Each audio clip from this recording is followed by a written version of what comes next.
তবে সর্ব সংকরের কারণ হইব এবং সকল ব্যক্তি আমার দোষী বিনিষ্ট হইবে। এমনিতে তো আমরা ভগবানের দোষ দিই, ভগবান এই করলো সে করলো, আমরা তো আমার দোষ দিই না, ভগবানের দোষ দিই।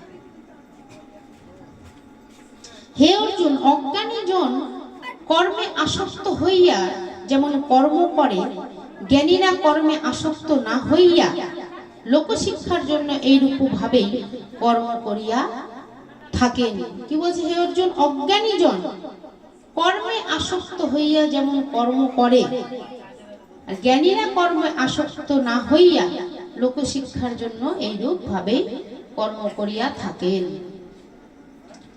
কর্মে আসক্ত অজ্ঞ ব্যক্তিদের বুদ্ধিভেদ জন্মাইবেন না, বিদ্যান যোগযুক্ত হইয়া নিজ সমস্ত কর্ম করিয়া অন্যকে কর্মলিপ্ত করাইবেন। কর্মে আসক্ত প্রকৃতির গুণে সর্বপ্রকার কর্ম হইয়া থাকে, অহংকার বশে মৃডজন নিজেকে মনে মনে মনে করে আমি সব করেছি। এবার এই যে কি বলছে, প্রকৃতির গুণে সর্বপ্রকার কর্ম হইয়া থাকে, তাহলে প্রকৃতির গুণেই তো আমরা এই যে আগে যে বললাম যে প্রকৃতির গুণেই কিন্তু আমরা সর্বকর্ম করছি। আজকে প্রকৃতি যদি না থাকতো, আমরা এই শ্বাস প্রশ্বাস কিছু নিতে, শ্বাস প্রশ্বাস না থাকলে আমরা কোনো কর্মই করতে পারতাম না। আজকে নিঃশ্বাসটা বন্ধ হয়ে যাক, আজ বললে কাল 2 দিন, তাহলে কোথায় গেল সব কর্ম, সব শেষ। তাহলে আমার এই প্রকৃতি যদি না থাকতো, আমি শ্বাস প্রশ্বাস নিতে পারতাম না, তাহলে আমার কর্ম করা হবে।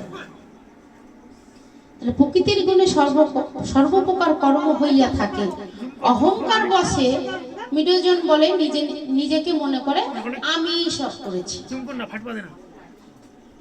আমরা কিন্তু প্রকৃতির কথা জানি না, বুঝতেও চেষ্টা করি না, জানারও চেষ্টা করি না, আমি সব করেছি। একটা কিছু করলে বলে আমি করেছি, আমি দিয়েছি, আমি নিয়েছি, আমার, তাই না?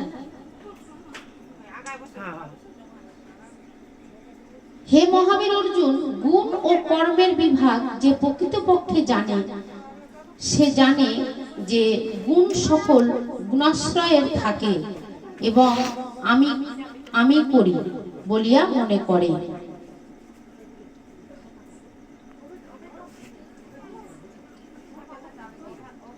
এতএবে তুমি আমাতে সর্বকর্ম অর্পণ করিয়া শ্রী ভগবানে মন রাখিয়া মমত্ব শূন্য হইয়া যুদ্ধ করো।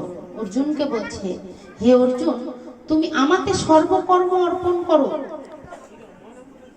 আমাকে সবকিছু সঁপে দাও, সবকিছু আমাকে অর্পণ করে শ্রী ভগবানের প্রতি মন রেখে মমত্ব শূন্য, মানে মায়া মমতা রেখো না, মায়া মমতা ত্যাগ করে যুদ্ধ শুরু করো, যুদ্ধে যাও।